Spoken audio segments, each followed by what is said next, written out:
नमामि शमीशाननिर्वाणरूपम्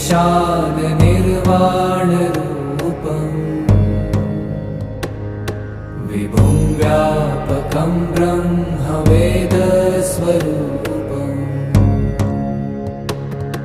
निजं निर्गुणं निर्विकल्पं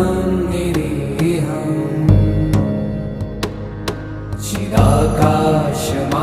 चिदाकाशमाकाशवासं भजेऽहम्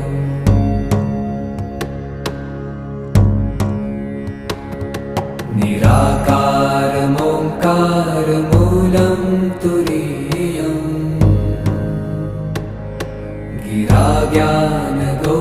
गिराज्ञानगोतीतमीशं